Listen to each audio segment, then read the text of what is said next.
हिंदी कहानी पति कौन। यमुना के किनारे धर्म स्थान नामक एक नगर था। उस नगर में गणाधिप नाम का राजा राज करता था। उसी में केशव नाम का एक ब्राह्मण भी रहता था। ब्राह्मण यमुना के तट पर जप तप किया करता था। उसकी एक पुत्री थी जिसका नाम मालती था।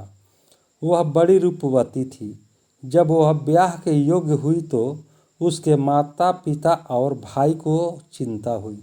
संयोग से एक दिन जब ब्राह्मण अपने किसी यजमान की बारात में गया था और भाई पढ़ने गया था, तभी उनके घर में एक ब्राह्मण का लड़का आया।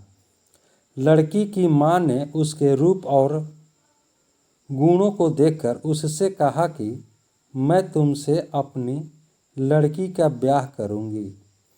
होनहार की बात की उधर ब्राह्मण पिता को भी एक दूसरा लड़का मिल गया और उसने उस लड़के को भी यही वचन दे दिया। उधर ब्राह्मण का लड़का जहाँ पढ़ने गया था वहाँ वह एक लड़के से यही वादा कर आया। कुछ समय बाद बाप बेटे घर में इकट्ठे हुए तो देखते क्या है कि वहाँ एक तीसरा लड़का और मौजूद है। दो उनके साथ आए थे। अब क्या हो। ब्राह्मण, उसका लड़का और ब्राह्मणी बड़े सोच में पड़े। दैव योग से हुआ क्या कि लड़की को सांप ने काट लिया और वह मर गई। उसके बाप, भाई और तीनों लड़कों ने बड़ी भाग दौड़ की। जहर झाड़ने वालों को बुलाया पर कोई नतीजा न निकला। सब अपनी अपनी करके चले गए। दुखी होकर वे उस लड़की को श्मशान में ले गए और क्रियाकर्म कर आए। तीनों लड़कों में से एक ने तो उसकी हड्डियां चुन ली और फकीर बनकर जंगल में चला गया। दूसरे ने राख की गठरी बांधी और वहीं झोंपड़ी डालकर रहने लगा।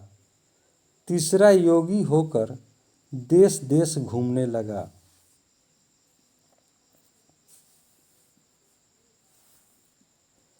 एक दिन की बात है, वह तीसरा लड़का घूमते घामते किसी नगर में पहुंचा और एक ब्राह्मणी के घर भोजन करने बैठा।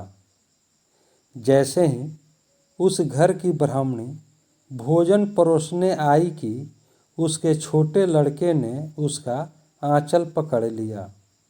ब्राह्मणी से अपना आंचल छूटता नहीं था। ब्राह्मणी को बड़ा गुस्सा आया। उसने अपने लड़के को झिड़का, मारा, पीटा, फिर भी वह न माना तो ब्राह्मणी ने उसे उठाकर जलते चूल्हे में पटक दिया।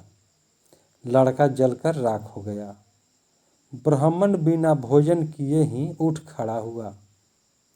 घर वालों ने बहुतेरा कहा पर वह भोजन करने के लिए राजी न हुआ।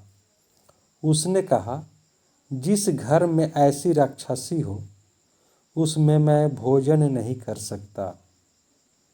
इतना सुनकर वह आदमी भीतर गया और संजीवनी विद्या की पोथी लाकर एक मंत्र पढ़ा।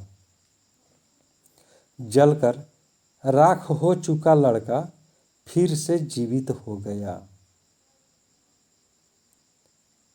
यह देखकर ब्राह्मण सोचने लगा कि अगर यह पोथी मेरे हाथ पड़ जाए तो मैं भी उस लड़की को फिर से जिला सकता हूँ।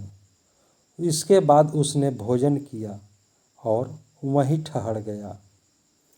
जब रात को सब खा पी कर सो गए तो वह ब्राह्मण चुपचाप वह पोथी लेकर चल दिया। जिस स्थान पर उस लड़की को जलाया गया था वहाँ जाकर उसने देखा कि दूसरे लड़के वहाँ बैठे बातें कर रहे हैं। इस ब्राह्मण के यह कहने पर कि उसे संजीवनी विद्या की पोथी मिल गई है और वह मंत्र पढ़कर लड़की को जिला सकता है। उन दोनों ने हड्डियां और राख निकाली। ब्राह्मण ने जैसे ही मंत्र पढ़ा वह लड़की जी उठी। अब तीनों उसके पीछे आपस में झगड़ने लगे। इतना कहकर बेताल बोला, राजा बताओ कि वह लड़की किसकी स्त्री होनी चाहिए। राजा ने जवाब दिया, जो वहां कुटिया बना कर रहा उसकी। बेताल ने पूछा, क्यों?